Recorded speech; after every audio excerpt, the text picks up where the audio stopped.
नमस्कार। चलिए आज एक बहुत ही दिलचस्प पौराणिक कथा सुनते हैं।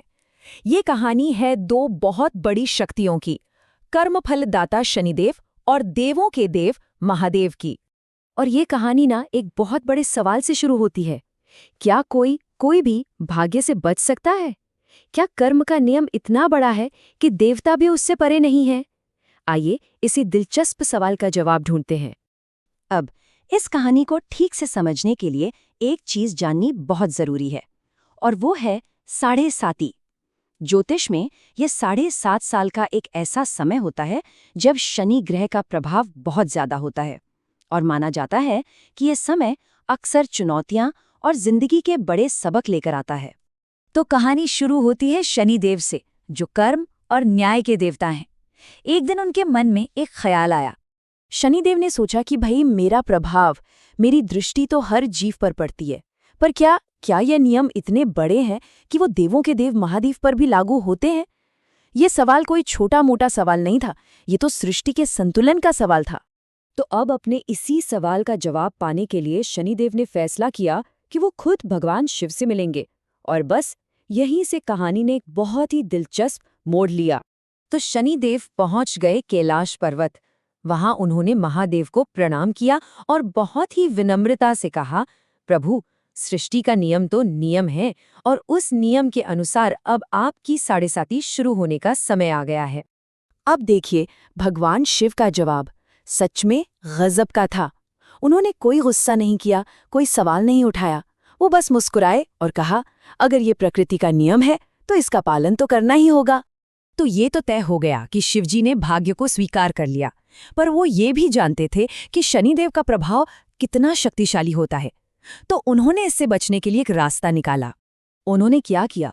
उन्होंने कैलाश छोड़ दिया और एक बिल्कुल अकेली सुनसान गुफा में चले गए। फैसला ये था कि वो पूरे 7.5 साल तक गहरी समाधि में रहेंगे, ताकि शनिदेव की दृष्टि के सीधे प्रभाव से बच सकें। पूरे 7.5 साल, जरा सोचिए इस वक्त के बारे में। मतलब जो पूरे ब्रह्मांड के स्वामी हैं, वो इतने लंबे समय तक सब कुछ छोड़कर एक गुफा में ध्यान में बैठे रहे। ये कोई मामूली बात नहीं थी। वक्त बीता, 7.5 साल पूरे हो गए।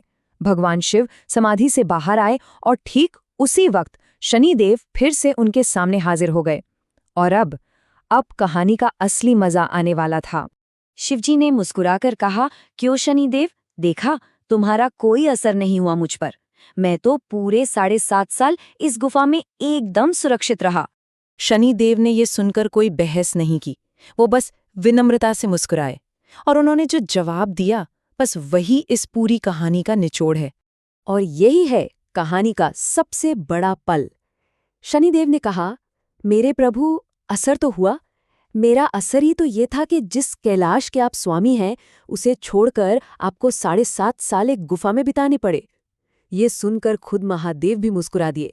वो समझ गए थे नियति के इस अद्भुत खेल को। तो इस कहानी से हमें सीखने को क्या मिलता है?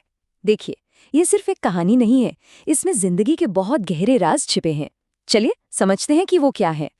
देखिए, 3 बड़ी बातें हैं। पहली बात, कर्म का नियम सबके लिए बराबर है, कोई इससे बच नहीं सकता। दूसरी बात ये कि मुश्किल समय में भगवान शिव की तरह ही धैर्य और अनुशासन बहुत काम आते हैं।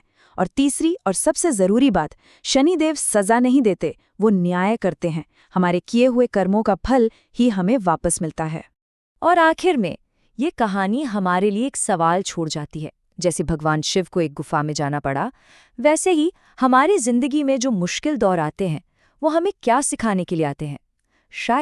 शायद वो हमें दुनिया की भागदौड़ से दूर करके अपने अंदर झांकने का एक मौका देते हैं, अपनी असली ताकत को पहचानने का। इस पर सोचिएगा जरूर।